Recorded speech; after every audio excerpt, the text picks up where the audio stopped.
Hey guys! Tonight we're heading into something a little heavier. Something that starts with a teenager, a quiet Oregon town, and the kind of stillness in a house that doesn't feel peaceful at all. You're 17. Your socks are damp. You've just come back from school. The sky's still a dull, soggy gray because Chestnut Falls doesn't do sunlight unless it's June. The front door's unlocked, which isn't that weird. Your mom's car is parked in its usual spot, crooked like she always does when she's in a rush. But the house is silent, too silent. You call her name once, then again, no reply. Then you see her, the kitchen floor, face pale, mouth open. Your mother, Caroline Baker, lifeless in a way that doesn't compute. You don't process the blood at first because your brain just doesn't let you. It's busy breaking. So, before you get comfortable, take a moment to like the video and subscribe, but only if you genuinely enjoy what I do here. Drop your location and local time in the comments.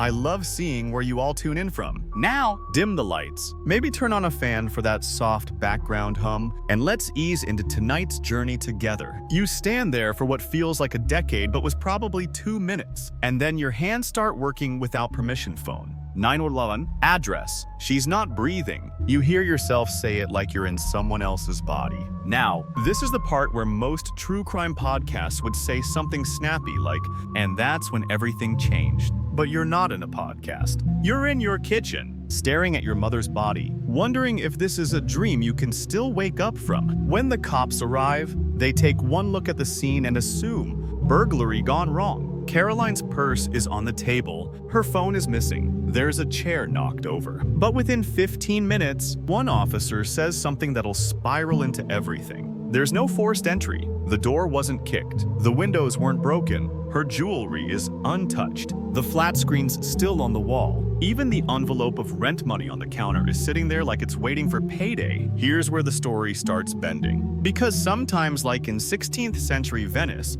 wealthy families would stage fake robberies to cover up internal betrayal. Historians still argue whether those Venetian thieves were real or just convenient scapegoats in silk masks. And here in Chestnut Falls, you've got a different kind of mask. The kind worn by someone who knew Caroline well enough not to need to break in. When the EMTs gently zip the body bag, you hear a buzzing in your ears. It's not grief yet. It's panic dressed like confusion. One officer asks you a few questions. Where were you? Did you hear anything? Did your mom have enemies? You say no. You say you were at school and you didn't hear a thing. You don't mention that you threw up in the sink when you saw her. You don't mention the weird taste in your mouth, like metal. You do mention your dad, eventually, but not right away, because that name, Gary Baker, comes with its own weather system. Outside, the town whispers. They say Caroline was too pretty to be alone, too strong to be scared, that she had finally gotten out of that situation, whatever that meant. People forget that divorces can be messy even in sleepy towns, especially in sleepy towns. You lie awake that night in a guest bed at a neighbor's house, replaying every sound your house ever made. You think about how Caroline would hum while folding laundry, about the tiny scar above her eyebrow from when she was 10 and fell off her bike. You don't cry yet. That comes later. The next morning, police tape flaps in the wind outside your house like some cautionary party decoration.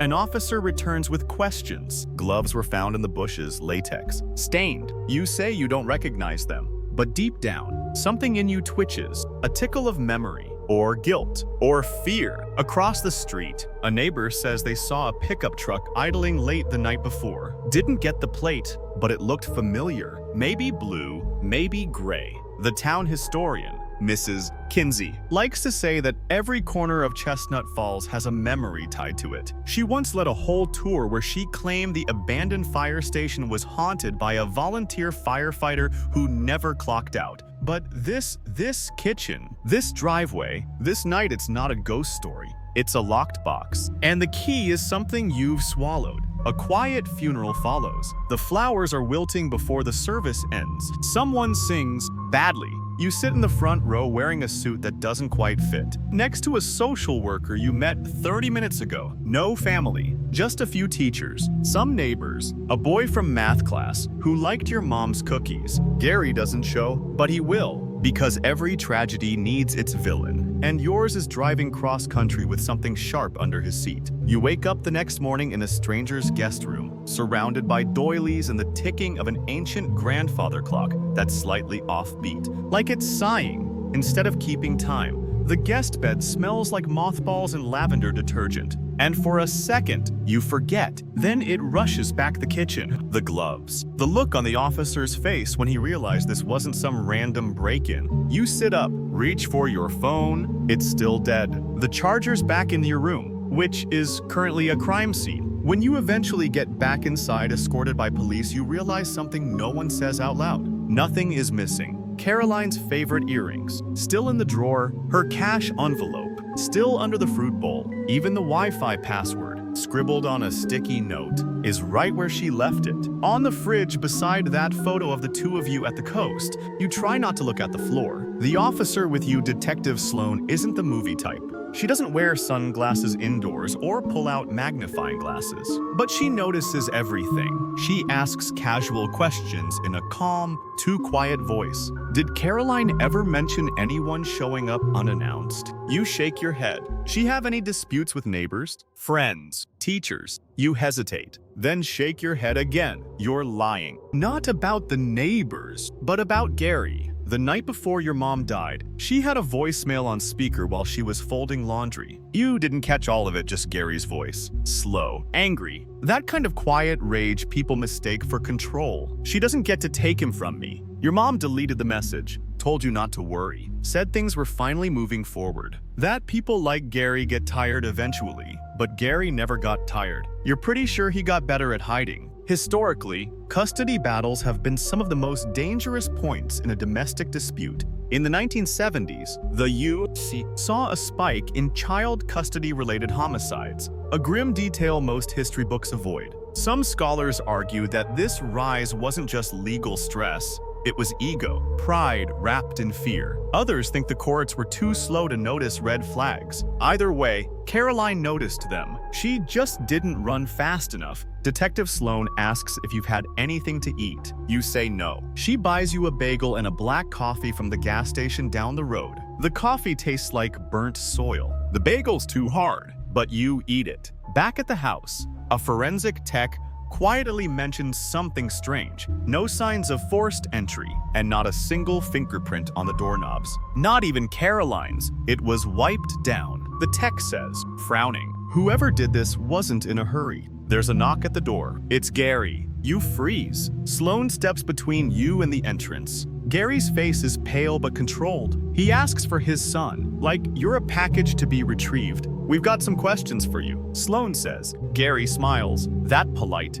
empty kind. The kind a shark would wear to a dinner party. Of course, they ask him about his whereabouts. He says he was driving through Spokane that night. No specifics, just around, no receipt trail. Sloan asks. I use cash, he replies. Old habit. That's true. Caroline told you once that Gary hated leaving a paper trail. Said receipts were evidence for idiots. When he leaves, you finally speak. He was here. Sloan looks at you. Sharp. When? I don't know. You lie. But he was here. I know it. She writes it down, quietly. 2 days later, they pull surveillance footage from a neighbor's outdoor camera. The only one that points at the street. It's blurry, because of course it is. But there's a truck, same model, same color as Gary's. It drives by once around 11. Jeep. Now, then again at 1:15. And then it stops, idles at the curb. For 17 minutes, detectives still argue whether this is definitive proof or just deeply suspicious coincidence. It wouldn't be the first time camera footage misled an investigation. Back in the early 2000s, a case in Pennsylvania was overturned after a timestamp error placed the suspect somewhere he never was. But here, in Chestnut Falls, that truck didn't move for 17 minutes. Later that week, you're assigned a court-appointed counselor. She wears too many scarves and always smells like hand sanitizer. She asks how you're feeling, like a window someone forgot to shut. She writes that down like it's profound. But the thing you can't say what you won't say is that you don't remember falling asleep the night before your mom died. You just remember the room spinning. Your water bottle tasted weird, salty, bitter. You chalked it up to old plastic. now. You wonder. One night, 2 weeks later, you wake up drenched in sweat with a memory that punches through your chest. Not a dream, not a nightmare. Your mom's voice muffled, urgent, the creak of floorboards, and the heavy weight of your own body refusing to move. You open your eyes and realize you were drugged. Gary came in through the back door. He knew where the spare key was, knew you slept with headphones, knew how Caroline folded when she was scared small, defensive, not screaming, just pleading. And then you remember something else. Gloves. It's raining again, not the dramatic thunderstorm kind. Just a constant mist that clings to your hoodie and makes everything feel 10 degrees colder than it is. Chestnut Falls never really dries. The town absorbs grief like moss. Slow, quiet, and without asking permission. You're sitting in Detective Sloane's office, chewing the inside of your cheek, staring at a picture of a boat on the wall. It's crooked. You don't mention it. Sloane watches you like someone trying not to spook a stray animal. She offers you cocoa from a packet, the kind that's more sugar than chocolate. You nod, even though it tastes like nothing. You remembered something, she says softly. You nod again. I think I was drugged. You whisper, that night, I drank water and then everything went foggy. And I think I saw him. Your father. You hesitate. I didn't see his face. But the gloves. I remember gloves. Sloane leans forward just slightly. Tell me everything you remember, even if it doesn't make sense. And you try. You try to paint a picture from the smudged fragments in your head. The metallic taste. The way your legs didn't move. A silhouette in the hallway. A whisper harsh, like an argument through clenched teeth. And then your mother's voice, cracking. I didn't tell him anything. I swear, the silence after that wasn't peace. It was absence. The gloves were white, latex. One had a smudge on the wrist, red or brown, or maybe blood, maybe ketchup. You can't be sure. And there was a sound you'll never forget. The soft, disgusting snap of a glove being peeled off too fast. Sloane doesn't interrupt. She takes notes. Then she shows you something. A pair of latex gloves, found in the hedges outside your kitchen window. One has your mom's blood on it. You've never seen these before. She asks again. You shake your head.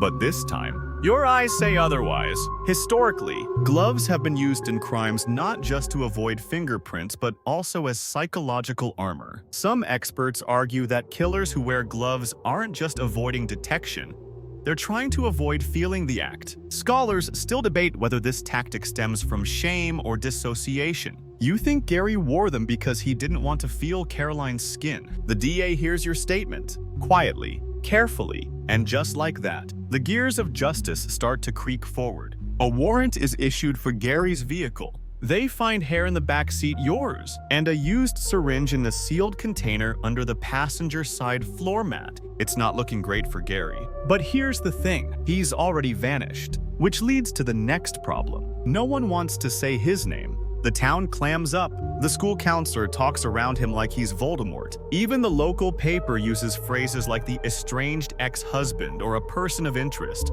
But you say it out loud to yourself one night, in your room, teeth clenched. Gary Baker, my father, my mother's killer. It doesn't make it easier. It just makes it real. You go through Caroline's things in pieces. A sweater here, a recipe card there. One afternoon, you find a manila envelope tucked inside the closet behind her shoes. It's labeled in your mom's handwriting. For Logan, inside, court transcripts, printed emails, and a copy of a restraining order she never filed. Your heart does this weird stutter when you read the words, she knew something was coming. One email is from Gary, sent 2 months before the murder. It's short, 2 sentences. You always think you win, but you don't know what you've taken from me. And I'm not done. You bring it to Sloane. This is a threat, she says without blinking. It won't hold up as the only evidence. But combined with the rest, she doesn't finish the sentence. Because now you've got motive, you've got means, you've got proximity,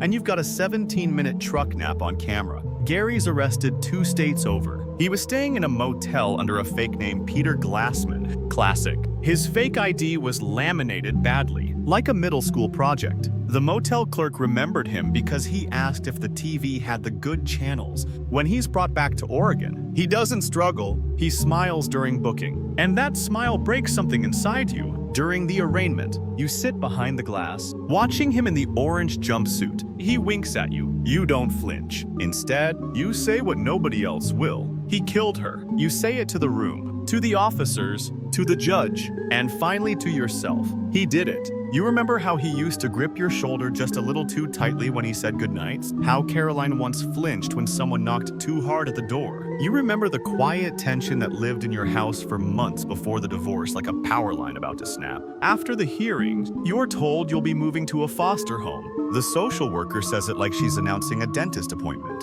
You pack lightly, a hoodie, a sketchbook, Caroline's necklace. As you step out of the house for the last time, you see it, the faint red stain on the kitchen tile. Just beneath the chair leg, they tried to scrub it, but it's still there. You wonder if it ever won't be. You think about how archaeologists once uncovered blood residue on Roman marble floors that matched gladiator fights. Scholars still argue whether it was ceremonial, accidental, or deliberate. An ancient stain meant to be remembered. This one's accidental, but you'll never forget it. Your new room smells like lemon cleaner and old crayons. The mattress creaks when you sit down, and the wallpaper peels at the corners like it's trying to escape. This is the McCleary house, a safe, state-approved foster home with smiley family portraits and a bowl of peppermints by the door. Mrs. McCleary has kind eyes. Mr. McCleary talks too much. Their cat hates everyone. You sleep with Caroline's necklace wrapped around your wrist. Every night, you dream of footsteps. Every morning, you pretend you didn't. School doesn't feel like school anymore. Everyone whispers around you like grief is contagious. Your math teacher stumbles over your name when calling roll. The lunch lady gives you 2 extra cookies every day, like that might undo something. It doesn't. The trial begins 3 months later. Gary pleads not guilty, because of course he does. His public defender says there's no physical evidence tying him to the house that night, but the prosecution has a stack of circumstantial gold. The syringe, the gloves, the surveillance footage, and your testimony. Most days, you just sit still, palms sweating, eyes locked on the floor. But one morning, you're asked to take the stand. You walk past him. Gary, he doesn't look at you, but you feel the heat of his gaze like a stovetop turned on low. The courtroom is smaller than you expected, cold. You swear it smells faintly like cleaning fluid and paper. You speak softly, but clearly, you describe the night, the taste in your mouth, the memory of the gloves, the whispers, the sound of your mother's voice, pleading. When you're finished, the courtroom is still. The defense doesn't ask you anything. They know they can't poke a hole in a wound this deep. Gary's face is unreadable. Some might say stoic. Others would say hollow. Historians still argue whether infamous trial defendants like Ted Bundy maintain that blank expression out of pride or pathology. You just think Gary looks like someone who expected to win and doesn't know what losing feels like. Until now, over the next few days, the forensic techs testify they match the gloves to the brand Gary had in his work truck. Trace chemicals in the syringe, align with sedatives used in illegal veterinary settings, something Gary would have had access to as a former animal control officer. And yes, the timing matches. It always matches. One juror cries during closing statements. The verdict comes back faster than expected. Guilty, first-degree murder, life without parole. You don't smile, you don't even breathe. But later, sitting in the back of the McCleary's van, you finally cry. Not the pretty, cinematic kind. The kind that rattles your chest and fogs up the windows. You don't remember how long it lasts, only that afterward. You sleep for 14 hours straight. When you wake up, everything still hurts. But something has shifted. You're still broken, but now you've got edges. And then the town moves on. Like it always does. Like it has to. Historically, small towns have a strange way of forgetting trauma. In 1859, a mine explosion in Pennsylvania killed 115 men, and within weeks, the site was turned into a community garden. Some say it was healing, others say it was avoidance. You wonder which one Chestnut Falls is doing. A month later, you're in therapy. Real therapy, not just check-in calls. Your therapist is young, wears Doc Martens, and drinks out of a mug that says feelings are real. She talks to you like you're a person, not a case file. She says trauma is a house you can't burn it down, but you can renovate the inside. You don't know what you believe yet, but you keep showing up, And then, one Thursday afternoon while you're sketching a half-finished window in your notebook, the news breaks. Across the country, Asheville, North Carolina, a woman named Mallory Quinn has gone missing. You barely register it at first. Just another tragic headline. Another nightmare far from yours. But this one has teeth, because 2 days later, she's found. And her story, it echoes something you recognize. The quiet horror of someone you once trusted turning into a monster. You read the details in bursts. Mallory, age 32, editor, lived alone. Kidnapped in her own apartment by Victor Slade, a man who'd escaped prison after killing over 20 women. You read about how she survived nearly 2 days in captivity, pretending to sympathize with him. How her best friend, Emery, mute since birth, used flashlight signals through the window to alert neighbors. It feels cinematic, too surreal to be true. But it is all of it. Mallory survives. Barely. Slade is killed at a gas station in a standoff that leaves half the pumps scorched. You stare at the photo of her afterward, the one they run in every article. She's pale, bruised, but holding up a peace sign at the press conference. You don't know her. You'll probably never meet her, but you feel connected. She knows what you know, that monsters aren't always strangers in dark alleys. Sometimes they sleep down the hall. Sometimes they hold your hand. You don't realize you've been holding your breath until you see the headline, Mallory Quinn speaks out in first interview since escape. The article goes viral overnight. She's sitting in a studio, washed in soft lighting, eyes hollow but focused. Her voice doesn't shake when she says it. I knew I had to play along. He wanted me to be afraid, but not too afraid. He needed to feel like I saw the real him. And that's how I stayed alive. You read those words again and again, because they feel familiar, not in content. Mallory's horror was different, but in tone, in weight, in that heavy, clinical way people who've been through hell talk afterward. Like they're trying to keep the fire from catching again. The interview cuts to Emery, her best friend, the one who couldn't speak, but somehow said everything anyway. The article explains how she used a flashlight to tap Morse code through the window. How it took hours for a neighbor to finally piece together that something was wrong. And how that moment, those little flashes of light, probably saved Mallory's life. It hits you sideways. Someone else who knows what it feels like when the walls close in, when the air changes, when the person you should have been safe with turns into something unrecognizable. Mallory doesn't cry in the interview. She does something harder. She stays calm. She speaks slowly, clearly. She doesn't flinch when the host brings up Victor Slade. And when she's asked what she plans to do next, she just says, write and breathe. You sit there for a long time after that, staring at the wall in your room. The cat jumps onto your lap, kneads your jeans with claws slightly unsheathed, and then settles in with the full arrogance of a creature that's never known trauma. You envy the cat a little. That weekend, you draw Mallory's portrait from memory. From instinct, you sketch the angles of her face, the slight shadows under her eyes, the way her lips curl upward, not in joy, but in stubbornness. You title it Survivor. You don't show anyone. Yet, in therapy, your counselor mentions how trauma often creates accidental communities, people who've never met, never spoken, but share the same scar tissue. She tells you that in ancient Greece, after a tragedy, citizens would gather in amphitheaters not just to mourn but to witness, to watch stories unfold as a form of healing. Historians still argue whether that tradition was therapeutic or just another form of spectacle. You think maybe it was both. Mallory's story becomes national news. People are inspired,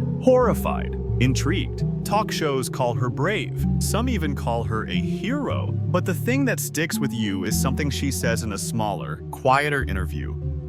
A podcast barely anyone listens to. Everyone keeps telling me I was strong, that I was smart. But honestly, I was just scared and tired and lucky. I think people want neat stories. They want a moral, but sometimes the monster just walks in. That part never airs on TV, but it lives in your head. Rent-free. At school, you're quiet, but present. A few teachers notice, one of them Miss Delaney. Your art teacher asks if you're doing okay. You nod. She doesn't press. Instead, she gives you a blank canvas and tells you to just paint whatever won't leave you alone. You paint Caroline's kitchen, exactly as it was that night, but in reverse. Everything is whitewashed, dreamlike.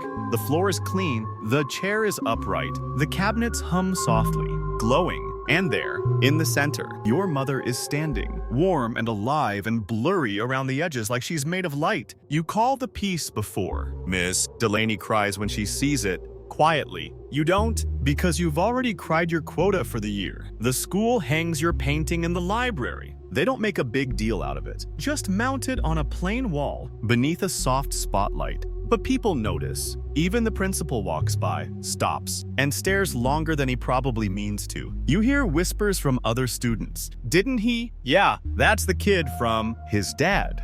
No, not his real dad. Just the one who, dude, shut up. You learn to live in that silence. It becomes a second skin. And then one day, a letter arrives at the McCleary's. It's from Mallory. You don't know how she found your address. Maybe the state forwarded it. Maybe the art exhibit had something to do with it. Doesn't matter. The letter is handwritten. No return address. Just a note. "I saw your painting. I cried. I hope you keep making things that help you survive. M." You sit with it in your lap for an hour. Then you pin it to your wall, not as proof, but as permission. That night, for the first time since Caroline died, you sleep without waking up once. You wake up to sunlight. Real sunlight. Not Oregon's usual gray impersonation, but the kind that spills across your blanket like a slow apology. For a second, your brain forgets what it's supposed to feel. Grief, relief, the ache of routine. Then you see the note pinned to your wall.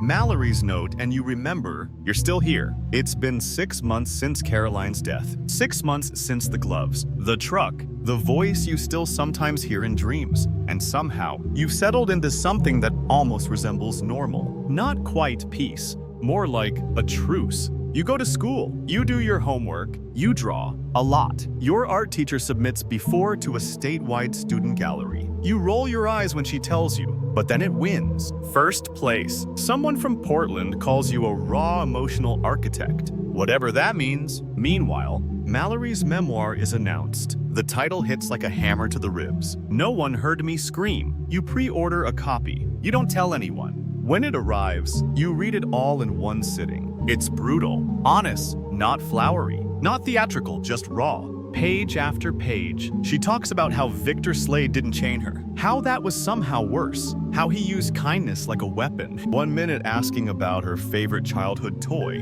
the next tracing her arm with the back of a knife. She writes, "He needed me to trust him, just enough to talk, to relax. It was his version of intimacy, building something just to break it." You set the book down more than once, not because it's too much, but because it's too close. Mallory's voice echoes in the quiet corners of your mind where Caroline's last words still live.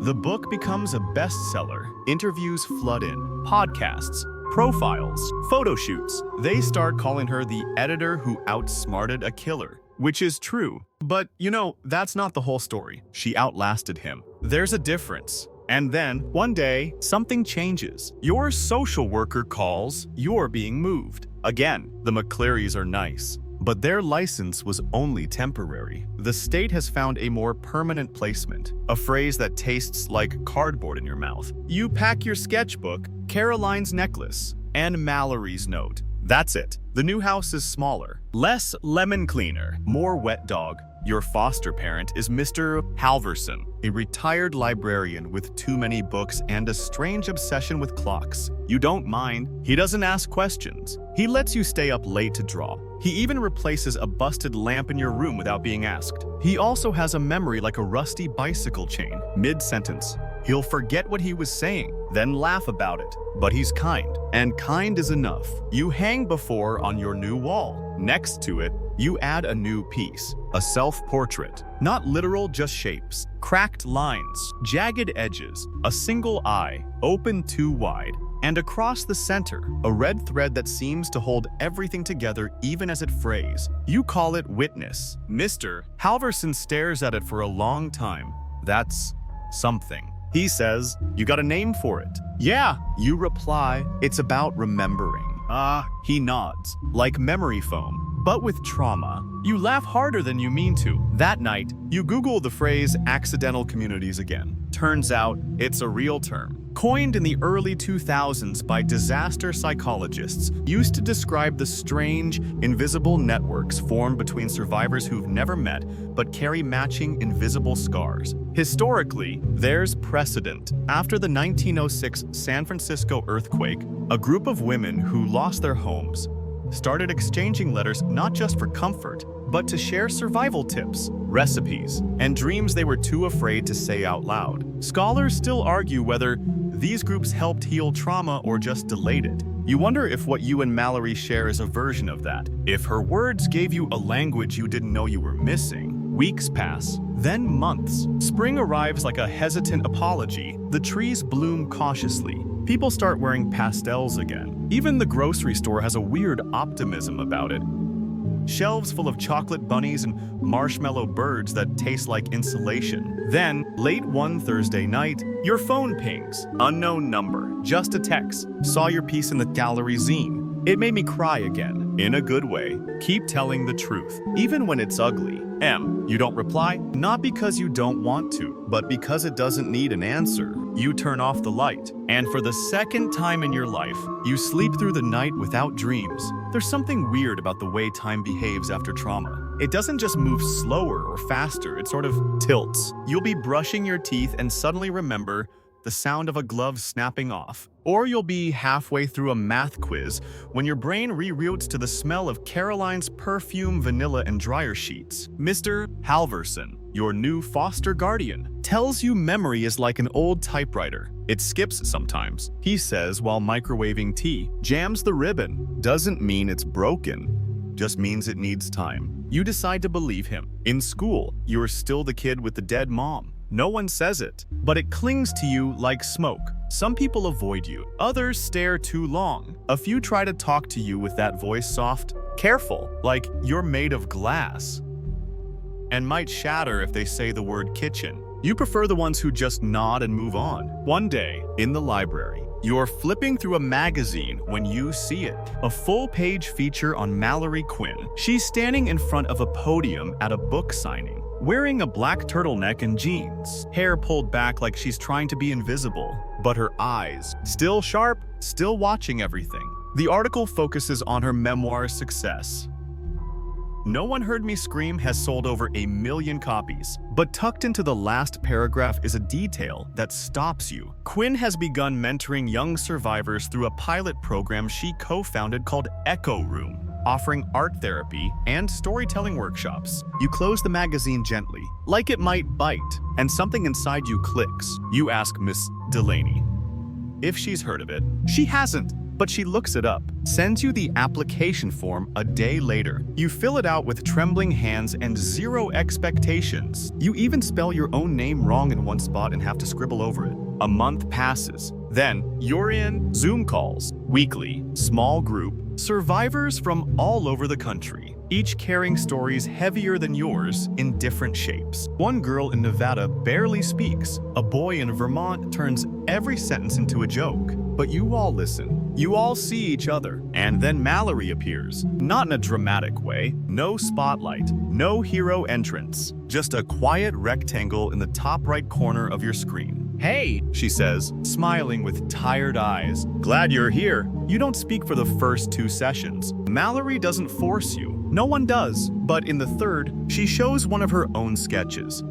A crooked staircase leading into fog. "I kept dreaming of this," she says. "It always felt like something was just out of view, and the more I chased it, the more the stairs would crack." You raise your hand. "I dream about doorways." You say. Everyone goes still. You keep going. They're always open, but something's on the other side. "I can't see what. I just know I don't want it to find me." Mallory nods slowly. "Maybe it already did," she says, "and maybe you outran it." The group breathes together, like a choir with broken instruments still managing to hold a note. Historically, storytelling has always been part of healing. In ancient Mesopotamia, trauma was treated with what scholars now call ritual narration, where survivors would retell their experience in stages, guided by temple scribes. Some archaeologists found clay tablets where the same story was written and erased multiple times, a slow rewriting of pain. Historians still argue if it was therapeutic or religious. You think maybe it was both. At the next session, you show your newest piece.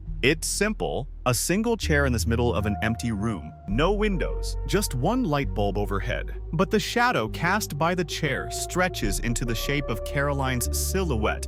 You call it Echo. Mallory stares at it a long time before speaking. That's devastating. And brilliant. You can't remember the last time someone said something about you that wasn't about pity. After the session, you get an email. It's from Mallory. Logan, that piece, it floored me. If you're open to it, we'd love to include Echo in the Echo Room's first digital exhibition. Nothing formal, just a safe space to show what survival looks like. Only if you're ready. You say yes. The exhibit goes live a week later, quietly. No press, just a private link for program members and their supporters. But it feels bigger than anything you've done. Bigger than the courtroom. Bigger than the painting in your school library. Because this isn't about proving anything. It's about witnessing. You scroll through the gallery, sketches, collages, poems typed on old paper, voice recordings layered over rainfall, each one a story, each one a name not erased. And then there's yours, Echo, sitting still and haunted in its little frame, lit by the same kind of quiet spotlight you imagined when you first drew it. You lean back in your chair, close your eyes, and whisper, "Thank you," not to anyone in particular, just to the part of yourself that kept going. Summer creeps in like an old friend you're not sure you want to see. The air in Chestnut Falls gets thick and muggy, the way it always does in July. But this year it feels heavier. You walk slower, think deeper, dream weirder. Your therapist says that's normal. Summer brings memory. She explains one afternoon, balancing a clipboard on her knees. It is the season of stillness. No distractions, just long days and the stuff you haven't finished processing. You think about that for a while. Then you think about the night Caroline died and how that summer was supposed to be different. You were planning a trip, just the two of you. Coastal highway, windows down, gas station snacks. She even bought a disposable camera for it because photos are meant to be blurry and unplanned. You found that camera in the back of her closet last week, still unopened. You didn't cry, you just sat with it. Meanwhile, Mallory's program, Echo Room, keeps going. Every week brings something new. Voice journals, abstract prompts, shared playlists that somehow always contain one sad 90s song. This week's theme is, what survived when you didn't? It's a question that wraps itself around your ribs. You sketch without thinking. Not Caroline, not yourself. You draw a cracked egg on a kitchen floor, sunny side up. Next to a bouquet of white gloves blooming from the tile, you call it leftovers. Mallory messages you afterward. That's the most disturbing thing I've ever loved. Thank you for being weird with your grief. You smile for real, but outside the screen, things are shifting again. You get a letter from the state.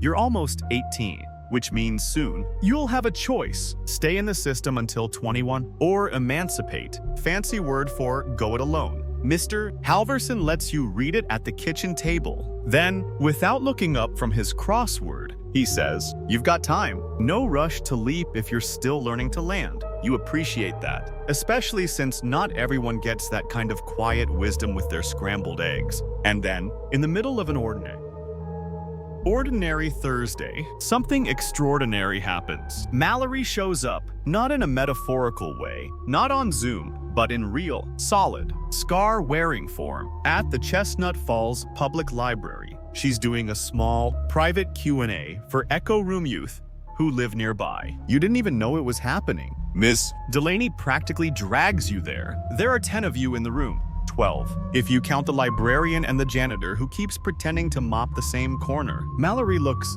tired, but real. Wearing jeans and a gray hoodie, hair tied back, no makeup. When she speaks, her voice is softer than you imagined. Not weak, measured. She doesn't talk about Victor, not once. She talks about survival and how sometimes it's not about climbing mountains. It's about sitting still without falling apart. She says, they told me I was brave, But bravery isn't loud. It's showing up even when everything in you says hide. Your hand goes up before you realize it. You ask, how do you stop thinking about it? The moment, the thing. Mallory tilts her head, studies you for a long beat. Then, you don't, she says, but you stop letting it drive. You let it sit in the back seat belted, contained. You write that down in your sketchbook. Then you underline it 3 times. After the talk, she walks around, shakes hands, signs books. You think about saying something. You don't, but as you're about to leave, she taps your shoulder. You're Logan, right? You nod. Slowly, she smiles. I recognized your work. Leftovers gave me chills, in a good way. You manage a dry, shaky laugh. I wasn't sure it made sense to anyone else. Mallory shrugs. Maybe it's not supposed to. Trauma doesn't speak fluent English. You both stand there for a second. Then she says, you doing okay? You pause. Then, some days, I feel like a person again. Other days, I feel like a chalk outline. Mallory smiles with her eyes, like she understands that exact sentence. Well, chalk washes off. Personhood sticks. And with that, she's gone. Later that night, you draw again. Not a sketch this time, something bigger. A mural on the back of an old canvas Mr. Halverson found in the garage. You paint 2 chairs, one empty, one occupied by a person made entirely of loose threads, gently unraveling. And behind them, a shadow, seat-belted in the back of a car, contained, not erased. You call it passenger. You hang it over your bed, and for the first time, the nightmares don't feel like invaders. They feel like echoes, like ghosts that are finally learning how to whisper instead of scream. You start seeing the world differently after that. Not because everything's magically fixed, but because you stop expecting it to be. You accept that the ache is part of you now, like scar tissue, like a half-healed bone that aches when it rains. And Chestnut Falls is nothing if not rainy. One morning, you walk past the kitchen and catch Mr. Halverson staring at your painting. Passenger. He doesn't say anything, just taps his pencil on the table and nods once, like he gets it. You should name your sketchbook, he says later over cereal. If it's going to be your memory bank, might as well give it a good vault name. You write Ecologue in Sharpie on the front. Mallory would approve. School ends for the year, and for the first time, you don't dread summer break. You sign up for an art camp. Nothing fancy, just a week of drawing with strangers under a leaky tent in someone's backyard. You expect it to be awkward, and it is, but also good. One of the instructors, a guy who looks like he used to be a band member in a group that never made it, asks everyone to draw your version of safety. You draw a washing machine. Door open, empty, but dry. When he sees it, he just says, yeah, I feel that. Meanwhile, Echo Room expands. Mallory opens new chapters in 3 more states. She does less press now, focuses more on the kids, the real stuff. One of her posts on the private message board just says, healing isn't something you do, it's something you learn how to allow, like sleep. And that sticks with you. You start sleeping better, not perfectly, but better. The dreams still come, those weird, half-formed ones where Caroline is alive and folding laundry while your hands won't move, or the ones where you open a door and see your old house. But all the rooms are empty except the kitchen, and even the fridge hums like it knows what happened. You sketch them sometimes. You learn not to be afraid of them. In July, you turn 18. Mr. Halverson bakes a chocolate cake from scratch. It leans slightly to one side and looks vaguely like a hat, but it's perfect. You light 1 candle, no wish, just breath. He hands you an envelope. Inside, a Polaroid. Caroline, in the library, laughing, hair tucked behind her ear, reading to a row of 2nd graders, all fidgeting like human popcorn. Your mom volunteered here once a week, he says. She was better at voices than I am. You hold the photo like it might melt, which, let's be honest, it kind of does. You ask how he got it. He shrugs. Old filing cabinet. Ghost drawer. You pin it above your bed, right between passenger and Mallory's handwritten note. It doesn't feel like a shrine. It feels like a reminder. That night, you get a message on the Echo Room board. It's from Emery, Mallory's best friend. She doesn't write much. She usually just sends emojis or photographs she's taken. But this time, she posts a video, no sound, Of course, but the footage says everything. It's a time-lapse of a plant growing in a cracked teacup. Over several days, the sprout wobbles, leans, struggles towards the light. It's not graceful, but it makes it.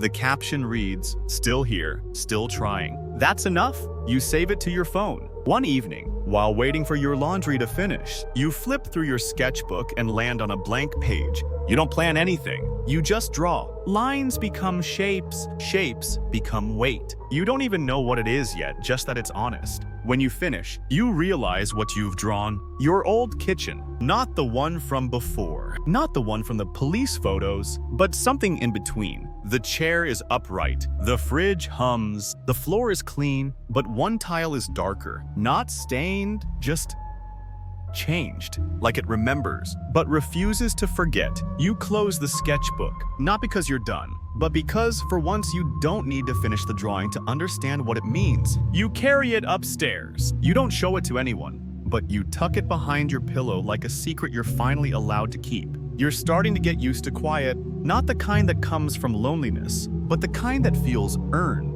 Like the hush of a room after the last guest leaves, like the exhale after holding your breath for too many years. Mr. Halverson calls it the good silence. You find it on early morning walks, when dew still clings to the leaves and the streetlights haven't fully admitted it's daytime. You find it in the shuffle of library pages, in the smell of sharpened pencils and cracked book spines. You even find it strangely in the laundromat. Something about the rhythm of the dryers, the way they sound like distant applause. You sit there sometimes with your sketchbook and let the machines talk while you don't have to. This week's Echo Room session is called Relics, the prompt. Draw or write about an object that survived you. You choose the necklace. Caroline's necklace, thin chain. Small heart pendant, cheap metal, that always left a green ring on her collarbone in the summer. She wore it anyway. You sketch it as if it were floating in water, surrounded by ink blotches that look like bruises but aren't. And in the center of the pendant, you draw a tiny crack, imperceptible unless you lean in. When you share it in the Zoom session, no one speaks right away. Then Mallory says, "That looks like something that remembers." You nod. "Yeah," you say. "It does." Later, she sends you a private message. "You ever think about sharing your work more publicly?" You reply with, like, Instagram publicly or museum publicly. Start with Insta. She sends, museums come later. So you do. You make a quiet little art account. No name, no face, just scans of pieces, each one tagged only with a title. Passenger, before, leftovers, echo. Then the new one, necklace. You don't expect much, maybe a few likes, a couple bots selling crypto art. But instead, you get a comment from someone in Maine. "I lost my dad to violence. This feels like something I didn't know I needed." Then another, "I've never told anyone about my trauma, but this helped me breathe." You stare at the screen. Breathe in, breathe out. You post again, not to go viral, just to keep the air moving. That weekend, Mallory announces a new Echo Room project, a printed anthology. Each participant will submit one piece art or writing with a short reflection. It'll be small run, donor funded, a gentle rebellion. She calls it You Pick Passenger, and your reflection, short, honest. This is how it feels to carry something that doesn't belong to you, but won't let go. This is how it feels to keep driving anyway. The anthology takes months to come together. You don't rush it, no one does. Meanwhile, your life keeps unfolding, slowly, deliberately, like a Polaroid left in the sun just long enough. You get a part-time job at the art supply store. You sweep floors, restock charcoal, and pretend to know what gesso is until you finally look it up. Mr. Halverson teaches you how to make tea properly. You pretend to care, but secretly, it's the ritual you like, not the taste. And Caroline, she starts visiting you in dreams again, but not the nightmarish ones. These are different. She's reading, or driving, or folding laundry with a smirk that says she knows the world's gone sideways but refuses to stop matching socks. You wake up missing her, but not broken by it. In August, the Echo Room anthology arrives in the mail. The cover is matte gray, with soft white embossing. Echoes of Us. You run your fingers over the title like it might vanish. Inside, every page is someone's story, someone's art, someone's reminder that survival is messy and miraculous. When you land on your page 43, you freeze. There it is, Passenger, printed in ink. right next to your reflection. You don't cry. Not this time. You just sit there. The way people sit beside gravestones when they don't need to say anything, when the presence is enough. That night, you post a photo of the book on your art account with one caption, for anyone still driving. It gets shared, quietly, softly, like a candle passed hand to hand. And you go to sleep with the book beside your pillow. Caroline's necklace still looped around your wrist, and for the first time, no ache in your chest. Just a hum, like the fridge, like the dryer, like something old and gentle and alive. September rolls in wearing flannel and fog. Chestnut Falls turns into its usual self-drizzly mornings, muddy boots, and that smell of wood smoke that makes you think of bonfires and burned toast. You're back at school for senior year, but it feels different now. Not easier, just quieter inside. People stop whispering when you walk into the room. Some even nod at you. One girl from chemistry asks if you'll draw her dog. You say no, but it feels nice to be asked. Miss Delaney prints your Echoes of Us page and tapes it to her classroom wall, right above the whiteboard where she normally writes the day's objectives. You tell her that's embarrassing. She tells you it's called visibility. Mr. Halverson starts keeping a copy of the anthology on his coffee table like it's the family photo album. You catch him rereading your piece one afternoon while pretending to nap. I didn't know shadows could be so polite, he says. Yours sits in the back seat and everything. You smile. Yeah, well, we've made a deal. Meanwhile, Echo Room keeps growing. Mallory announces a fall retreat in Asheville, a weekend event, in person, optional, for those who are ready. You stare at the invite in your inbox for 2 days. Then you click yes. It's your first flight, first time leaving Oregon, first time packing a carry-on bag that doesn't include something sharp in the memory. Mallory meets you at the gate, not in a dramatic, hey kid kind of way. She's holding a coffee cup that says world's okayest mentor. You recognize the sarcasm immediately. You made it, she says. You shrug. Airplane didn't fall, so that's a win. She laughs, and it's real, the kind that wrinkles her nose and drops her guard. The retreat is small, maybe 20 people. You recognize faces from the Zoom calls. Emery's there too, of course, quiet and warm. She signs a soft welcome with her hands, and you smile back. You don't say much that first night. No one expects you to. The location is rustic, a converted farmhouse with creaky floors, mismatched mugs, and the kind of couches you sink into like quicksand. There's a room with art supplies, another with beanbags and fairy lights, and outside, a trail that leads to a little lake still and mossy, the kind of place you could imagine ghosts going to rest. Mallory opens the first session with a simple prompt. What has your silence taught you? You don't write your answer. You draw it. A sealed mason jar filled with smoke. Inside, a tiny person curled in a fetal position. The label on the jar says, "Not yet." Mallory glances over your shoulder, nods once, and says nothing, which is exactly what you need. You spend the weekend sharing coffee in silence with people who don't need you to explain what it feels like to remember something with your skin. You walk by the lake with Emery. She shows you photos on her phone, portraits of broken windows, tire tracks in mud, reflections in puddles. Every one of them feels like a poem. One afternoon, Mallory sits beside you during lunch and asks if you ever think about college. You blink. Like me, doing college. She nods. You've got a voice. Logan, not just in your art, in the way you witness. That's something you can sharpen. If you want to laugh, but you don't. Because for the first time, the idea doesn't feel ridiculous. It feels reachable. Art school. You ask. She shrugs. Art school. Community college. A workshop. A studio in someone's garage. There are a million ways to keep going. You think about Caroline. How she used to say creativity is just survival with glitter. How she kept every single one of your childhood doodles in a shoebox labeled proof. When the weekend ends, Mallory hugs you goodbye. She holds on just long enough that you believe it. You're not a chalk outline. She says in your ear, "You're the whole sketchbook." The flight home is bumpy, but you don't care. You close your eyes and replay her words over and over until they settle into your bones. At home, you unpack slowly. The retreat journal, a pine cone from the lake trail, a photo Emery printed and slipped into your backpack without telling you. It's a shot of you standing under a tree, back turned, head tilted toward the sky. You didn't know she took it, but somehow it looks like hope. or something pretending to be. You pin it to your wall, next to passenger, next to necklace, next to Caroline's photo, and in the center of them all, you tape a new blank page. Not because you're ready to draw it, but because now, you know you will. Fall hits Chestnut Falls like a slow-motion sigh. The leaves go gold, then red, then brittle under your sneakers. Fog drapes over the town in the early mornings like it's embarrassed to be seen too clearly. You like it better this way. Everything's soft. Everything slightly out of focus. At school, senior year settles into a rhythm you didn't expect. Teachers stop looking at you like you're about to snap. Classmates start asking about your art instead of your past. Some even mean it. You draw a lot now, not just in response to pain, but in response to everything. The way tree branches break light on the sidewalk, the feeling of silence between words, how certain songs sound like turning corners. You've started carrying a tiny sketchbook everywhere. Mr. Halverson calls it your pocket oracle.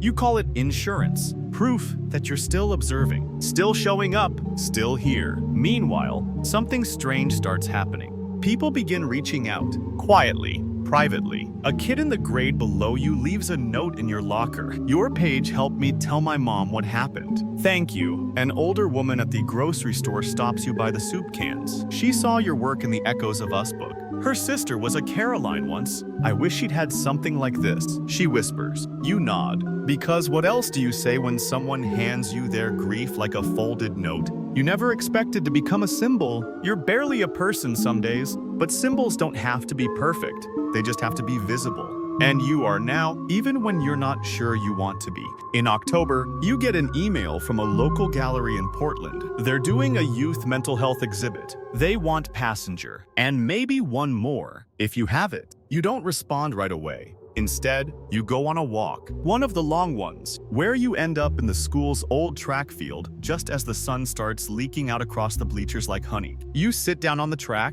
close your eyes, and ask yourself the question you've been avoiding. What does healing even look like? You remember something from Echo Room, something Mallory said during a late-night session when most people had logged off? Healing isn't a staircase, it's a spiral. You'll pass the same place again and again, but each time you'll see it differently. You open your sketchbook, start drawing, not with purpose, just instinct. By the time you get home, your hands are stained with graphite and ink. The drawing is messy, layered, raw. It's a self-portrait. But instead of your face, there's a window, and behind it, a storm, but also sunlight, and a plant growing on the sill. You title it Forecast. You send passenger and forecast to the gallery with no caption, no explanation, just your name. They write back, we'd be honored. You sit with that phrase for a while because you're not used to being honored. You're used to being survived. The exhibit opens mid-November. You don't go, you can't, not yet.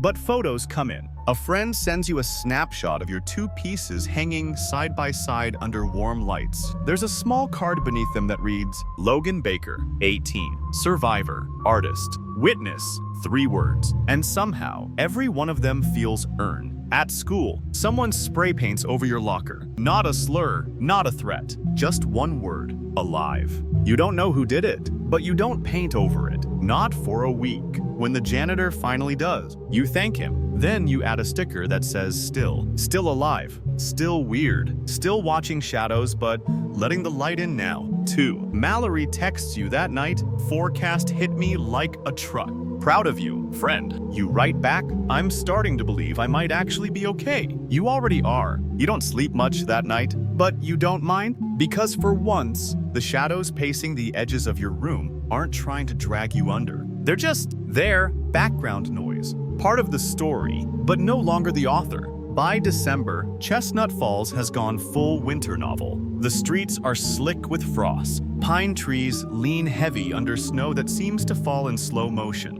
You wrap yourself in layers, drink too much cinnamon tea, and draw under a weighted blanket like it's your second skin. The gallery exhibit ends, but the letters don't. People start writing you, not emails, real letters, folded notebook pages, typed notes, one even handwritten on the back of a diner receipt. One says, "Your drawing. Forecast helped me explain to my dad why I still can't sleep through the night." Another, "I lost my sister. Your work gave her a voice I never could." You read every word, sometimes twice. You pin them to your wall, above Caroline's picture. It looks like a quilt of pain and survival stitched from other people's hands. And for the first time, you understand what witnessing really means. It's not reliving, it's relaying. It's holding the story long enough that someone else feels less alone. You tell this to Mallory during your next one-on-one call. She's in her apartment, wrapped in a blanket, sipping soup from a coffee mug shaped like a ghost. Emery waves from off-screen. Mallory smiles when you talk about the letters. You're doing the thing, she says. The hard thing. You raise an eyebrow. What thing? She leans forward slightly, like it's a secret. You turned a trauma into a lighthouse. You don't say anything, because you don't have to. Later that night, you find yourself opening an old email draft you never sent. It's addressed to Gary. You wrote it over a year ago. Angry, messy, a torrent of everything you couldn't say in court. It ends with, "You didn't just kill her, you tried to kill who I was." Your fingers hover over the keyboard. You don't delete the email, but you don't send it either. You move it to a folder titled, "Not Mine Anymore." You fall asleep that night with your window cracked open. The wind hums against the glass like a lullaby with sharp edges. In the morning, the frost on your windows looks like feathers. You snap a photo, caption it. Cold doesn't always mean dead. The post gets 312 likes. One of them is from Mallory. Winter break begins, and you take a job at the public library. Mr. Halverson pulled some strings. Your tasks are simple. Reshelve books, clean returns, dodge the toddler, storytime stampedes. But one afternoon, you find a girl crying near the nonfiction section. 6th grade. Maybe, shoulders hunched, like someone carrying a boulder made of secrets. You don't ask what's wrong. You don't try to fix it. You just sit nearby, stack some books slowly, and say, "You want to draw something with me?" She blinks, then nods. You hand her a scrap of receipt paper and a crayon from the lost and found bin. She draws a scribbled house with no doors, then slides it across the floor like it's too hot to hold. You don't say it's good. You say, "That looks like it hurt to make." She nods again. You both sit in silence, coloring until her shoulders come down just a little. Later, you tuck her drawing into your sketchbook, because maybe she can't keep it yet, but you can, for now, at home. You paste it beside your forecast piece. You label it shared load, and for the first time in a long time, you feel something deeper than survival, something slower, something like purpose. You think of Caroline, how she used to say, "The world doesn't need heroes, it needs people who stay." You stayed through the night, through the worst, and now, through the quiet. The new year arrives without fireworks, just a long inhale. You spend it with Mr. Halverson, watching an old movie that neither of you finishes. The popcorn burns a little, the couch dips in the middle, and when the clock hits midnight, there's no countdown, just a shared glance and a simple, "Still here." That becomes your mantra. You even write it on the inside cover of your new sketchbook. Still here, still drawing, still human. In January, Echo Room launches a new initiative, The Wall, a digital mural composed of images and phrases submitted by survivors. No names, no tags, just truths, some messy, some devastating, some quietly beautiful. Mallory invites you to contribute. You say yes before you know what you'll send. You stare at a blank page for 3 days. Then you draw the kitchen again. But this time, Caroline's there, back turned, humming. And behind her, instead of Gary, you draw light, a full beam of it, blinding, messy, unreal. You call the piece What Could Have Been. You submit it with no caption. But in the reflection of the fridge, you hide one word: survived. It goes live at the end of the month, nestled between a paper-cut collage from a teen in Milwaukee and a poem by a woman in Tulsa. You scroll through the mural again and again, reading the fragments. "I was 12. I'm 24. I'm okay. He took my voice. I stole it back. My scars are GPS. I follow them home." You close your laptop and sit in the dark, not lonely, just real. One afternoon, Mallory calls, not for Echo Room, not for anything official, just to talk. She sounds tired, not bad tired, lived-in tired. You talk about stupid things, how Emery keeps trying to train her cat to ring a bell for treats, how the bookstore down the street keeps putting "No One Heard Me" scream in the romance section by mistake, how it still takes her 10 minutes to check all the locks before bed. "I'm not cured," she says, "just rewritten." You understand that completely. You ask if she ever thinks about Victor? Less. She replies, he's a bruise now, not a bullet. You want that. Not erasure, but distance.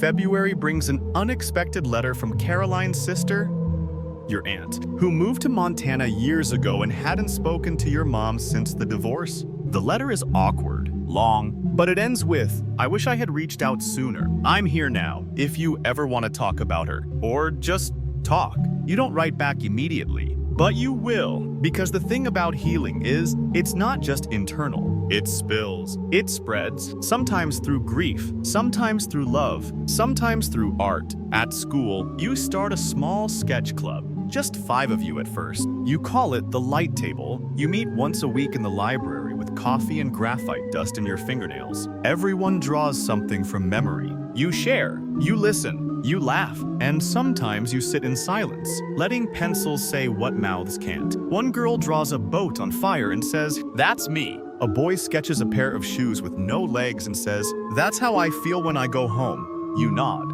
You get it. You witness it. You don't fix anything, but you hold it with them. That becomes enough. One afternoon, after a session, a student stops you in the hallway. "Hey," she says, "do you ever wonder what your life would have looked like if nothing bad ever happened?" You think for a long time, then shake your head. "I think about what it looks like because something did." She nods like she's never heard anyone say it quite that way. And maybe neither had you. That night, you update your art account bio. You delete all the clever tags. Replace it with one line, "I make peace with pencils." And somehow, that says everything. Spring returns like a rumor. Chestnut falls starts to thaw. Little by little, sidewalks lose their frostbite. Birds return to the power lines. Daffodils appear in rebellious clusters near the school parking lot, like they're not afraid to be too early. You feel a little like that, too early. But here, anyway, graduation sneaks up on you. Caps, gowns. The smell of Sharpie ink on yearbooks and spilled fruit punch in the cafeteria.